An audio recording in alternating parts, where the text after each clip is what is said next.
Dear students, this video is on session 7 of module 2. So in this video, we are going to discuss on stone masonry. The construction of stone units bonded together with a mortar is termed as a stone masonry. So the term masonry is used to indicate the art of building the structures in stones. But broadly speaking, the term masonry is used to indicate the art of building the structures in either stones or bricks. It is to be noted that the masonry work by itself is one of the most important traditional technology. Even though new principles of construction and new materials of constructions are adopted in the building construction process, the masonry has got such importance in the building industry. Still, it is going on in the same importance. The masonry is used in the construction of foundations, walls, columns, and other similar components of structure. The basic advantage of the masonry for load-bearing structures is that it performs the variety of functions like affording the architectural effect. It gives a good architectural effect and best economical way, granting the fire and weather protection, providing the acoustic and thermal insulation, subdividing the space, supporting the loads. So these are the primary functions of that. So what are the two components here? Components of masonry: stone and mortar. Okay, stones are depending upon the availability. The stones are selected. The stones to be used in the work should be hard, durable, tough, and free from any defects such as shake, vent, mortar, etc. Uh, Regarding the mortar is required to keep the stones in position. So it is prepared by mixing the lime or cement with sand, and after adding water it is placed in the joints. The types of mortar to be used will depends upon the strength required, load coming on the structure, resistance desired for weathering agencies, etc.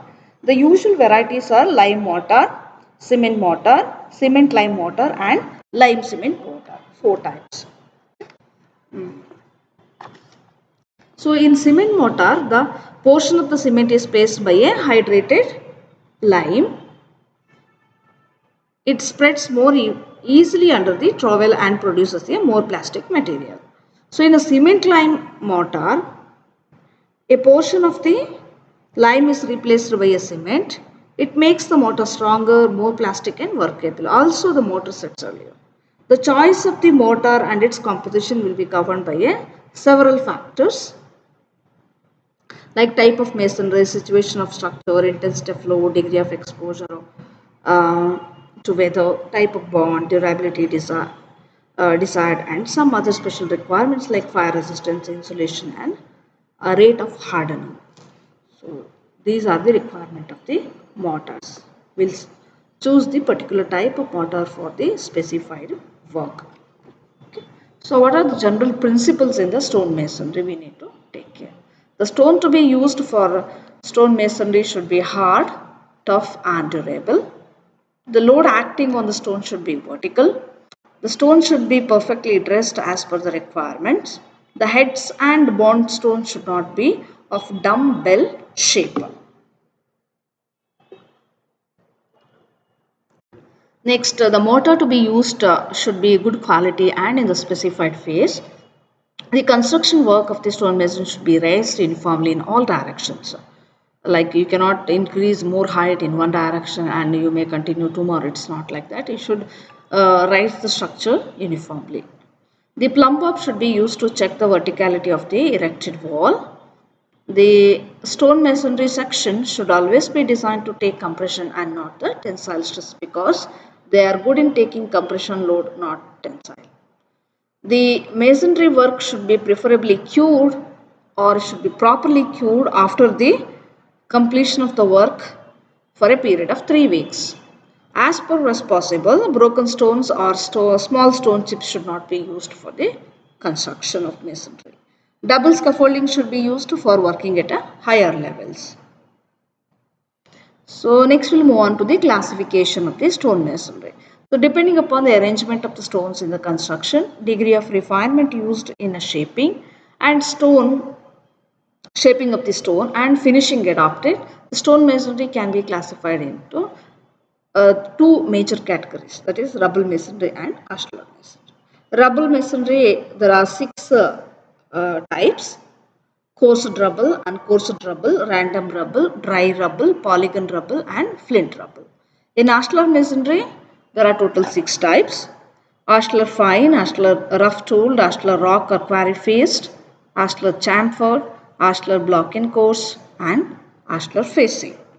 We'll see one by one. So rubble masonry. So in this type of construction, the stones of irregular size are used. The stones are obtained from quarry are taken in the use of in the same form as they are broken and shaped in suitable sizes for means of hammer as the work proceeds. So since the stones are irregular size are used, the masonry will have a wide joints. Okay. So these are the properties actually. Rubble masonry means this is what. The strength of the rubble masonry mainly depends on three factors: the quality of the mortar, the used long tough stones at frequent intervals, the proper filling of the mortar between the spaces of the stones. So one is quality of the mortar, second is through stones at frequent intervals, that is larger in size.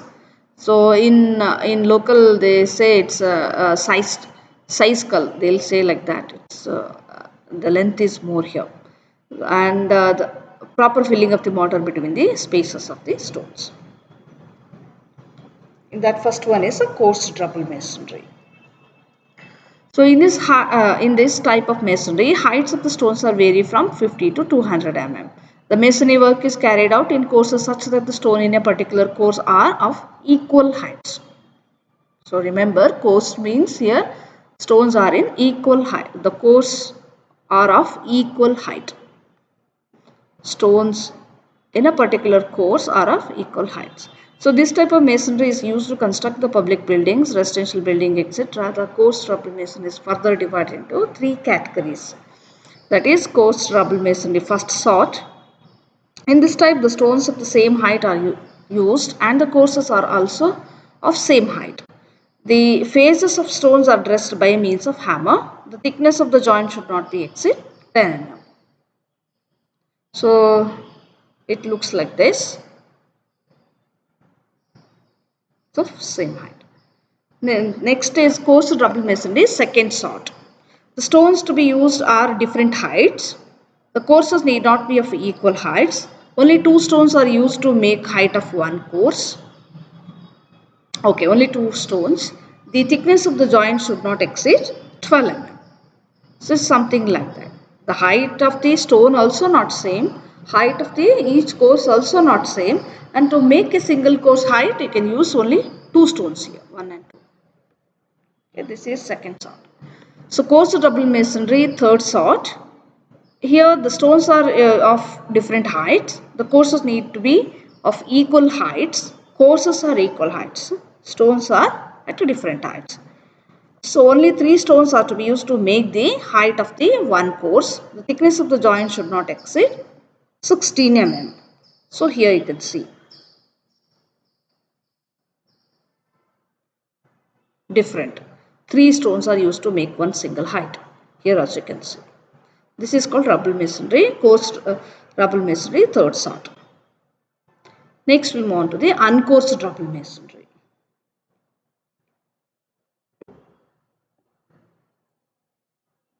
So this is the poorest form of the stone masonry. Stones are not dressed here. The stones are to be used in the for the work are directly obtained from the quarry. The larger stones are laid first and the spaces between them are filled up by the means of spalls or snakes. Courses are not maintained regularly, but every 300 to 500 mm a level will be maintained. Okay. So the thickness of the joint should not exceed 13 mm here. Since it is cheaper, it is used for the construction of compound wall, godowns, garages, labor quarters, etc. This is uncoursed rubble masonry properties. This is how it looks actually. Uncoarse random rubble masonry. See, a pond stones we say, through stone or pond stone, chip stones, facing stones, backing stones it is. Just take a section at X, you can see like this. It's elevation.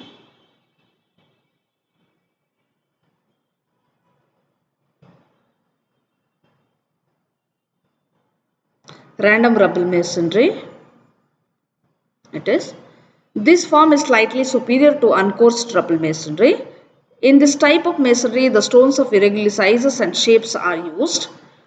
More skill is required to make this masonry structurally stable. If the faces stones are chisel dressed and thickness of the mortar joints does not exceed 6 mm, it is a random rubble masonry of first sort.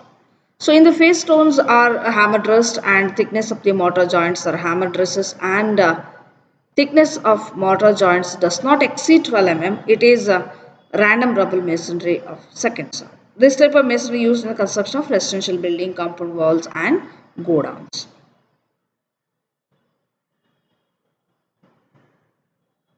Here you can see.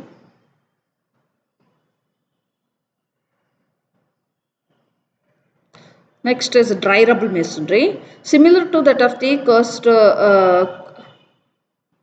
rubble masonry of second sort, but there is no mortar joints here. Coarse rubble masonry of third sort here, but no mortar joint is used.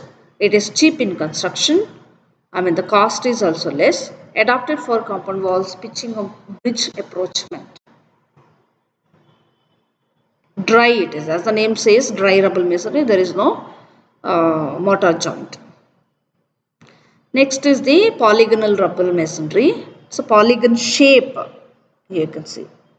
Every stone has almost 5 sides, 1, 2, 3, 1, 2, 3, 4, 5. So in this type of masonry, the stones are roughly hammer pitched into the regular polygon shapes. The stones used here are mostly without prominent stratification. So these stones are embedded in the facing to show the irregularity of face joints in all directions for aesthetic appeal. It is mostly similar to the coarse rubble masonry of the first sort. Okay. So stone selected for the work is of irregular polygon shape. Skilled laborers are required in order to get the better appearance. Since it is not exactly on course, so that's why it needs skilled labor to make the proper leveled surface. Next is flint rubble masonry.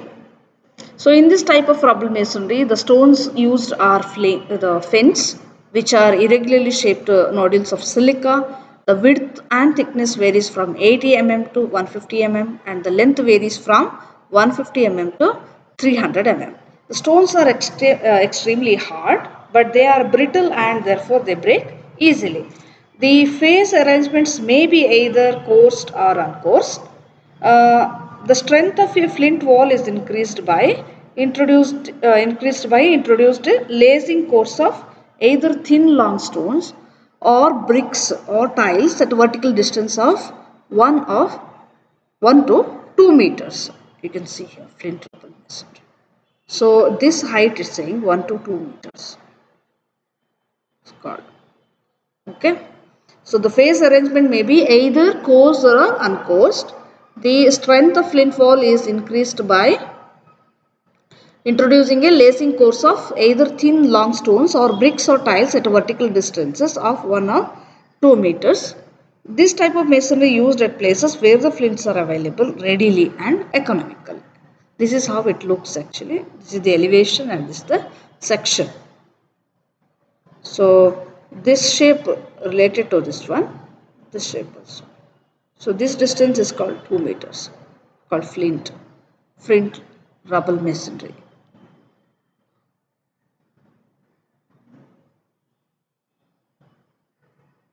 So this completes the different types of stone masonry.